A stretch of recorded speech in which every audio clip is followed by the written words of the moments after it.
there are all kinds of games, tools, and aids you can buy to help teach your child or help them with their lessons. But your home is already full of items that are close at hand that can be handy teaching tools as well. All it takes is a little improvisation and imagination. And Laura Lee Burgess of Oxford Learning is here to help us with both this morning. Good morning. Good morning, Heidi. And it's funny, I'm glad you're doing this because often when we talk, you mention like little everyday items, things like measuring cups and things like that, that I think, oh, that's actually a teaching tool that people just already have. So you've got some things that people probably already have in their home or that are easy to obtain that can be used as teaching tools. Yes. Absolutely. So things like a deck of cards. Deck of cards, right? There's so many different things we can do with cards. So, for example, here we have adding and subtracting, teaching kids to be able to recognize that there's 6 or 3, adding 6 and 3 is 9, how to take it away, different combinations of adding and subtracting those numbers. Those are great ways for kids to be able to recognize those numbers quickly and be able to put those together and come up with. Exactly. And you don't necessarily, I like the little sheet you made here with the,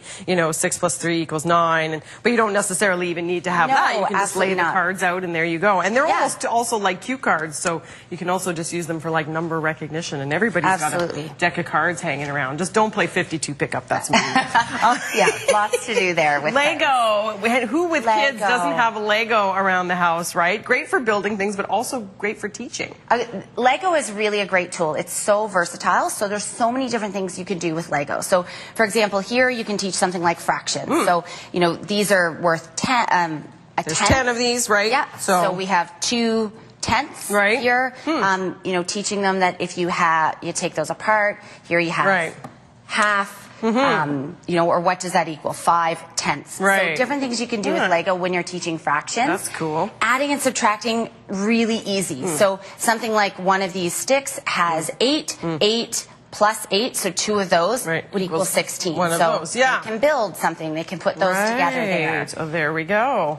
Area. Area. You can do area with these because this is 6 by 8. So you can talk about area as kids get a little more advanced, right? That's right. So they can learn how to count those up. Adding here as well. So you can also use them for subtracting. So if they know that there's 6 and they take 2 away, so they've covered 2 up, and then they have 4 left there. So lots of different things that you can do. Lots of different combinations you can have, right? And even things like dividing them by color and counting how many you have of each color, like things like that. Absolutely. There's so much sorting. You can do.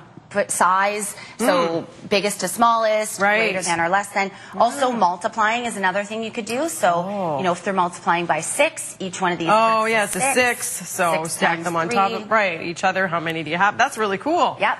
Who knew? So lots that you can do with Lego. And Lego is so smart. Lots of people with kids have Lego. Yeah, exactly. And if you happen to be a Domino's fan, you got Domino's kicking around, or maybe you just have them kicking around and you never actually use them to play Domino's.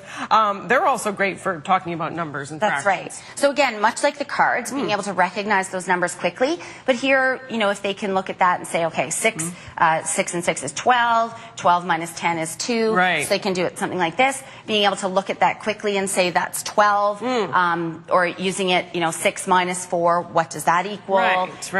You can use them as fractions as well. So, for example, 3 over 3 equals 1 whole. Exactly. Yeah, so lots of things you can do there. And, of course, there's different colors and stuff, too. So, again, you can count how many are each color and all that kind of thing. But handy to have around. Yes. There we go. Very cool. Lots that you can do with these things. So, it's really about coming up with different tricks and things that, your kids might not want to sit down and learn their times tables or adding and subtracting. But if you use Lego or a deck of cards, way more fun. Absolutely. And easy to do. Thank you so much for this. You're welcome. Appreciate it. Cyril, over to you.